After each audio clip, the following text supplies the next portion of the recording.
সে সম্পূর্ণ ভেঙে পড়ে। জুলিয়া তাকে সান্ত্বনা দিতে গেলে ক্যাসি তাকে দূরে ঠেলে দেয় এবং একা গিয়ে বসে থাকে।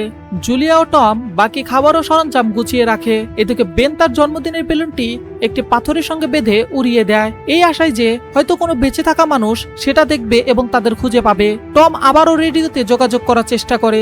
এবার অবশেষে একজন মানুষের সঙ্গে যোগাযোগ হয়, তার নাম নাও। তিনি একটি সাবমেরিনের ক্যাপ্টেন। নাও জানায় তার সাবমেরিনটি এখন স্থলভাগে আটকে আছে।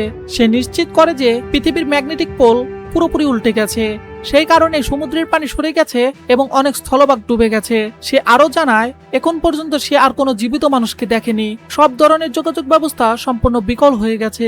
নাও বলে ভবিষ্যতে আবারও ম্যাগনেটিক পোল স্বাভাবিক হয়ে যাবে এবং সম্ভবত এক সপ্তাহের মধ্যে সমুদ্রের পানি আবার ফিরে আসবে। সবশেষে সে পরিবারটিকে সতর্ক করিয়ে দিয়ে বলে, আজ রাত তোমরা ভালোভাবে বিশ্রাম নাও, আগামীকাল তোমরা রওনা দিও। পরদিন সকালে পরিবারটি যাত্রার জন্য জিনিসপত্র গুছাচ্ছিল। ঠিক তখনই টম কাছাকাছি কিছু নড়াচড়া করতে দেখে। সে লক্ষ্য করে একজন খোঁড়া লোক তাদের দিকে এগিয়ে আসছে। তার হাতে একটি হারপুন ছিল আর সঙ্গে ছিল একটি কুকুর। সে একটানা ঘেউ ঘেউ করছিল। টম লোকটির কাছে গিয়ে তাকে একটি পানির বোতল দেয়, কিন্তু লোকটি এমন এক ভাষায় কথা বলতে থাকে যা টম বুঝতে পারে না।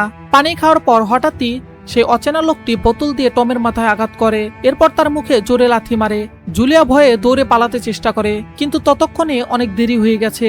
লোকটি তার হারপুনটি টমের পেটে ঢুকিয়ে দেয়। টম কয়েক মুহূর্তে যন্ত্রণায় ছটফট করতে থাকে। তারপর লোকটি তার গলাও কেটে ফেলে। এরপর সে জুলিয়ার পেছনে দৌড়াতে শুরু করে এবং তার দিকে হারপুন ছুঁড়ে মারে।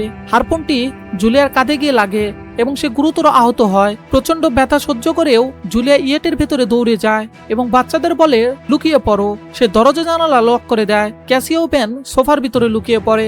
জুলিয়া তাদের হাতে একটি ফ্লেয়ার গান দিয়ে নিজে একটি ছুরি নিয়ে বাথরুমে গিয়ে লুকিয়ে থাকে। লোকটি ভাবে জুলিয়া হয়তো পালিয়ে গেছে।